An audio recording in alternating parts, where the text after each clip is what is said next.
গোপালগঞ্জে এনসিপির পদযাত্রাকে কেন্দ্র করে দফায় দফায় হামলা ও সংঘর্ষে ৫ জন নিহতের ঘটনায় বিচার বিভাগীয় তদন্ত কমিটি তদন্ত কাজ শুরু করেছে। মঙ্গলবার তদন্ত কমিটির সভাপতি সুপ্রিম কোর্টের অবসরপ্রাপ্ত বিচারপতি বীর মুক্তিযোদ্ধা ডক্টর মোহাম্মদ আবু তারিকের নেতৃত্বে তদন্ত কমিটির সদস্যরা তদন্ত কাজ শুরু করেন। ৬ সদস্যের তদন্ত কমিটির সদস্যরা ঢাকা থেকে এদিন গোপালগঞ্জে পৌঁছান। তারা গোপালগঞ্জের সদর উপজেলার উলপুর জেলা কারাগার, এনসিপির পৌর পার্কের সভাস্থল সহ ঘটনাস্থল পরিদর্শন করেন। এই ব্যাপারে তদন্ত কমিটি বিভিন্ন ব্যক্তির সাথে কথা বলেন। পরে সন্ধ্যা ৭টায় জেলা প্রশাসকের কার্যালয়ের সম্মেলন কক্ষে বিচার বিভাগীয় তদন্ত কমিটির পক্ষে প্রেস ব্রিফিং করা হয়।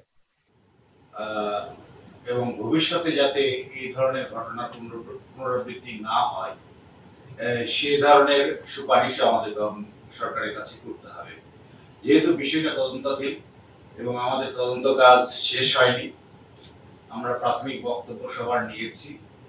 আজকেও আমরা অনেকের বক্তব্য নিয়েছি এবং আগামীকালও আমরা যত জনের পারি বক্তব্য নিব এবং আমরা ঢাকায় নিয়েছি, আমরা সবার বক্তব্য নিয়েছি। তো যেহেতু বিষয়টি তদন্তাধীন এবং এটা অত্যন্ত একটা গোপনীয় প্রতিবেদন হবে, সেটা সরকার প্রকাশ করবে।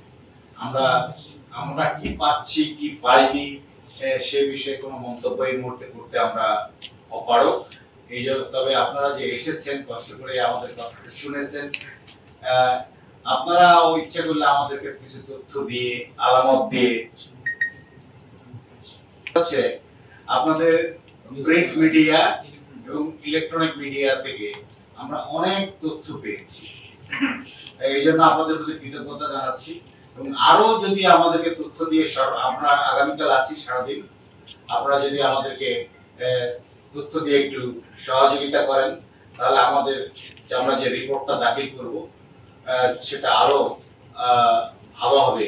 এই ধারণা থেকে আমি আমার বক্তব্য শেষ করছি।